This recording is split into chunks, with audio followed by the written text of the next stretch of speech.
আসসালামু আলাইকুম। শুরু থেকে শেষ পর্যন্ত সাথে থাকুন। সুন্দর, মহতি, কল্যাণময় কিছু আলোচনা শুনব, আর সেই বিষয়ে আপনার চাহিদা এবং কাঙ্ক্ষিত বিষয় ধৈর্যই বড় জয় এনে দেয়। শুনি, ধৈর্য সাফল্যের শক্তিশালী হাতিয়ার। জীবনের প্রতিটি যুদ্ধ জয়ের রহস্য। জীবনের প্রতিটি বড় সাফল্যের পেছনে একটাই অদৃশ্য শক্তি কাজ করে, সেটা হলো ধৈর্য। ধৈর্য এমন এক হাতিয়ার যা তোমাকে সময়ের পরীক্ষায় জিততে সাহায্য করে।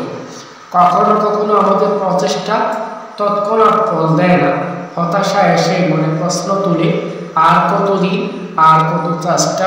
ঠিক সেই মুহূর্তে ধৈর্য আমাদের বলে, আরেকবার চেষ্টা করো, থামো না। বড় গাছ যেমন একদিনে বিশাল হয় না, তেমনি বড় স্বপ্ন সময় নেই।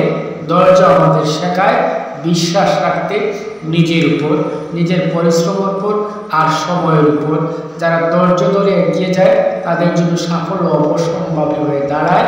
কারণ ধৈর্য মানে শুধু অপেক্ষা করা নয়, ধৈর্য মানে সঠিক সময়ে সঠিক পদক্ষেপ নিয়ে এগিয়ে যাওয়া। আর যে কষ্ট হচ্ছে, আর যে পথ কঠিন মনে হচ্ছে, জানো প্রতিটি কষ্ট তোমাকে শক্তিশালী করে তুলছে। প্রতিটি ধৈর্যের মুহূর্ত তোমাকে সাফল্যের আরও কাছাকাছি নিয়ে যাচ্ছে। মনে রাখবে, যারা ধৈর্য ধরে সময়ের ব্যবধানে সবই সম্ভব করে তুলতেই পারে। ধৈর্য নিয়ে সুন্দর আলোচনায় এবার 3টি বাণী শুনব। 1. ধৈর্য সেই শক্তি যা নীরব থেকেও পাহাড়কে সরিয়ে দিতে পারে। 2. ফল পেতে বৃক্ষের মতো বড় হতে হয়, আর বড় হতে ধৈর্যের ছায়ায় দাঁড়িয়ে থাকতেই হয়। 3.